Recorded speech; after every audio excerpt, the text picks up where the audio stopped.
எனது பெயர் ராஜேஷ். நாங்கள் ஜிஎஸ் பால் பண்ணை வச்சுருக்கோம். இப்போ நாங்கள் மாடு கறக்கிறதுக்கெலாம் கறவை ஆட்கள் நானும் கோயில் வேலையெல்லாம் விட்டுட்டு கறக்கிறதுக்கு கஷ்டப்பட்டோம். இப்போ யூடியூப்பில் பார்த்துட்டு துளிர்ங்கிற கறவை மிஷினை அவங்கள தொடர்பு கொண்டோம். அவங்க வீட்டுக்கே வந்து எப்படி ஆப்ரேஷன் பண்ணணும், எப்படி ஆப்ரேட் பண்ணணும் அப்படின்னு சொல்லி கொடுத்தாங்க. அதுபோல் 2 மாடு அவங்க கறந்தாங்க டெக்னீஷியன். நான் இப்போ 3வது மாடு எனக்கு சொல்லிக் கொடுத்த மாரி நான் இப்போ உங்களுக்கு எப்படின்னு டெமோ பண்ணி காட்டுறேன், பாருங்கள்.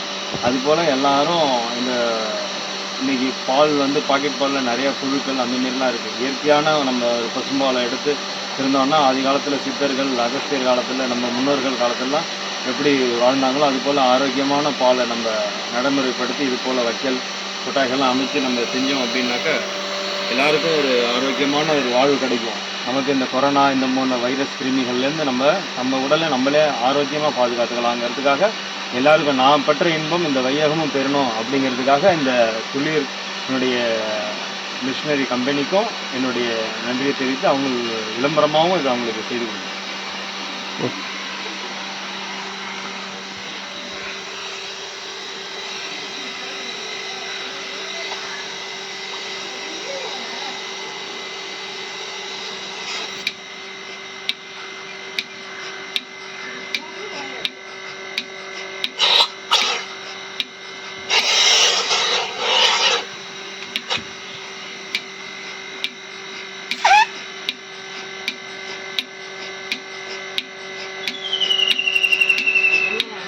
இங்கே பாருங்க 4 காம்பும் அந்த மடைக்கு அவங்க சொன்ன மாரி செஞ்சுட்டேன்.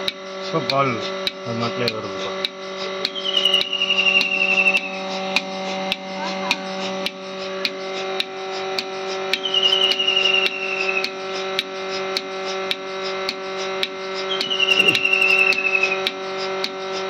இப்படிக்கெல்லாம் தேவையில்லை. மாடு கூச்சத்துக்காக நம்ம பழக்கப்பட்ட ஆட்களுக்காக நம்ம பக்கத்தில் இருக்கும். ஒரு தினம் 2 தினம் ஆயிடுச்சுன்னா அது ஆட்டோமேட்டிக்காக நம்ம பண்ணிக்கலாம்.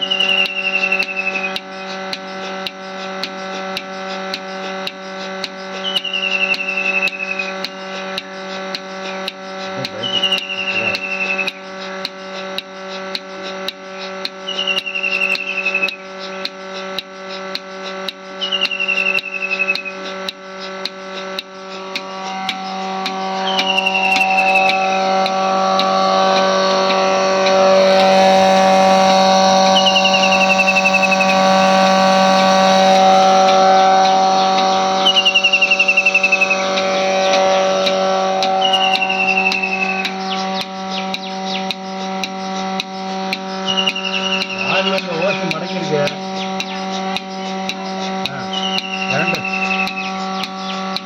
வாசல்ல வாழ்ந்து திறந்துருக்கா?